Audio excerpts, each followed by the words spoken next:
சினிமாவில் நடிக்கிறன்றது 6வது 7வது படிக்கிறப்ப ஒரு ஆசை வந்து எனக்கு வந்து ஒரு டீமோ எடிட்டரோ எதுவுமே கிடையாது. சிங்கிள் டேக்கில் எடுக்கிறது தான். ரியாலிட்டியா பண்ணுங்கிறீங்களா? நேச்சுரலா ஊருக்குள்ளேயே பண்ணிட்டு செருப்படி வாங்கிட்டு போனோம். உனக்கு என்ன கேட்கணும் சொல்லுங்க. இது மக்கள்கிட்ட சொல்லுங்க. உங்களுக்கு என்ன கேட்க தோணுதோ நீங்க கேளுங்க. கமாண்டில் கேட்பாங்க. கிளாஸ்மேட் இருக்க அதே மாப்பிள்ளை பொண்ணு சூப்பராக இருக்கேன் மச்சா ஏழ்ரா அப்படின்னு பேசிக்கிறேன். டக்குன்னு இதை விட ஒரு அழகாக ஒரு பொண்ணு வரும். ஏய் மாப்பிள்ளை அந்த பொண்ணு சூப்பராக இருக்கேன் இதான் மாப்பிள்ளை. அவ்வளோதான். ஆனால் நிறைய உங்களுக்கு லவ் டார்ச்சர் யாராவது ஒரு ஆள் துருதுருன்னு இருந்தாங்கன்னா எல்லாருக்குமே பிடிக்கும். அதாவது பிடிக்கிறதுன்றது வேற, லவ் டார்ச்சர்ன்றது வேற.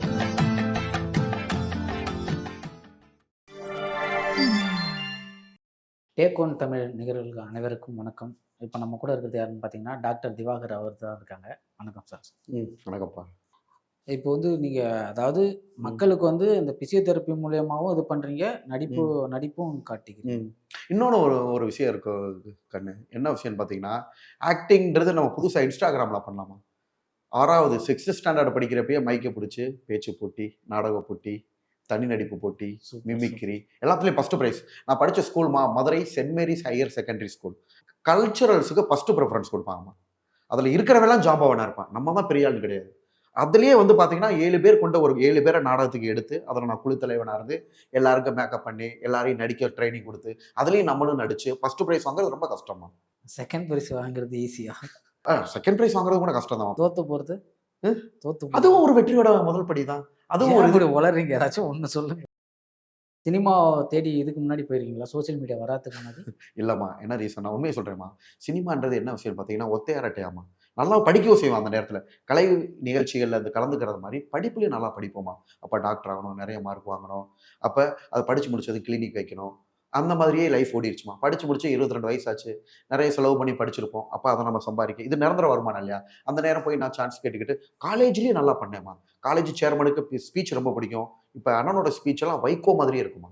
ஸ்பீச் காம்படிஷன் அப்படியே ஸ்டேஜிலே பார்ட்டிசிபேட் பண்ணுறதுக்கே பயப்படுவாங்க நிறைய பேர். வந்துட்டானா முடிஞ்சுப்பா. சேலத்தை மதுரையை கம்பேர் பண்ணுறப்ப நான் படித்தது சேலம்மா. சேலத்தில் ரொம்ப ஈஸியாக இருக்கும். மதுரையில் வந்து எல்லாரும் இன்னும் பயங்கரமாக இருப்பாங்க. ஸோ பேச்சு போட்டி, தனி நடிப்புன்னு இருக்குமா. மோன் ஆக்டிங், மாறுவேட போட்டி. அப்போ காலேஜ் லைஃப்லேயும் அதை விடாமல் கண்டினியூ ஆகிக்கிட்டே தான் இருந்துச்சுமா. 99 ஆரம்பிச்சு ப்ராக்டிக்ஸ்னு வந்ததுக்கப்புறம் எனக்கு ஒரு கவலை, ஒரு ஏக்கம் இருந்துகிட்டு இருக்கும். என்னடா இது சினிமாவில் நடிக்கிறன்றது 6வது 7வது படிக்கிறப்பே ஒரு ஆசை வந்துருச்சுமா. உங்களுக்கு ஃபேவரட் டைலாக் ஏதாச்சும் இருக்குங்களா? சொல்லுங்க. விஜய் சார் வந்து அந்த சாமி முன்னாடி மட்டும்தான் சாந்தமாக பேசணும் ஒரு டைலாக் இருக்கு. அதை நான் பேசுறேன். சாமி முன்னாடி மட்டும்தான் சாந்தமாக பேசணும், சாக்கடை முன்னாடி பயாமன் இல்லை. இதை நீங்க சாமி முன்னாடி போனாலே சாமியே செருப்பு கழிச்சு அடிக்கும். தப்பா எடுத்துக்காதீங்க. ஒரு இதுக்கு சொல்றேன். சரி. ஏன்னா அது அடிக்காது. ஏன்னா சாமி செருப்பு போடா.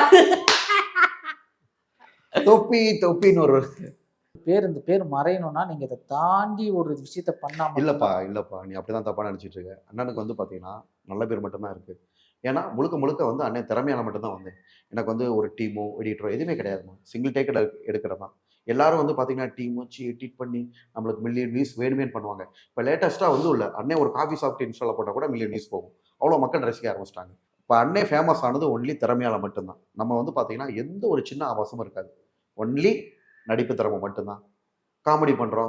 காமெடின்றது எல்லாருக்கும் வராதுமா. அது ஒரு பெரிய கலை.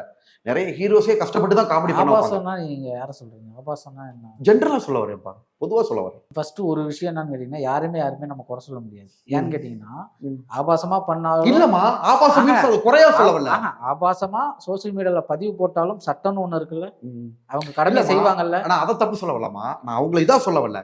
நான் என்ன அண்ணனை பத்தி மட்டும் சொல்றேன். என்னோடது அப்படி கிடையாதுன்னு சொல்றேன்.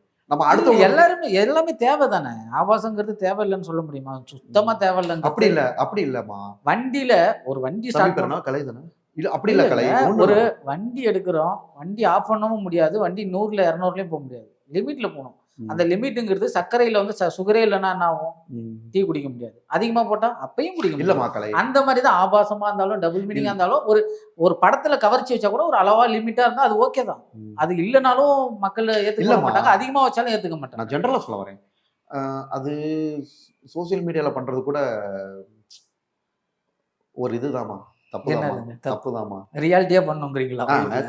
நேச்சுரலா ஊருக்குள்ளேயே பண்ணிட்டு செருப்படி வாங்கிட்டு போனோம். அப்படி சொல்லலாமா. நம்ம வந்து பார்த்தீங்கன்னா சோஷியல் மீடியாவை பயன்படுத்துறப்ப ரொம்ப கவனமாக தான் பயன்படுத்தணும். எல்லா தரப்பு மக்களும் பார்ப்பாங்க. இப்போ அண்ணனை வச்சு தான் நிறைய பேர் வந்து பார்த்தீங்கன்னா நிறைய வியூஸ் வாங்கியிருப்பாங்க. நான் யாரை பற்றியுமே பேச மாட்டோம். நம்ம வந்து ஒரு இல்ல உங்கள வச்சு நெறைய பேரு வியூஸ் வாங்குறாங்க மீன்ஸ் நெறைய பேரு வந்து உங்கள இன்டர்வியூ எடுக்கிறதுனால தான் நீங்களும் வளர்ந்து வரீங்க. அதையும் அந்த இடத்துல பதிவு பண்றேன். கரெக்ட்டுங்களா? ஆமாம்மா திறமையை வந்து வெளிச்சம் போட்டு காட்டுறாங்க. அதை நான் தப்பே சொல்லலையே. எல்லா சேனலுக்குமே அண்ணே நன்றி சொல்லியிருப்பேன் பாரு. யூடியூப் என்னப்பா முடிச்சதுக்கப்புறம் இந்த சேனலுக்கு நன்றி சொன்னீங்களா? சொன்னேன். இத சொல்லிடுங்க. இப்போ ஒரு தடவ சொல்லுங்க. நன்றி.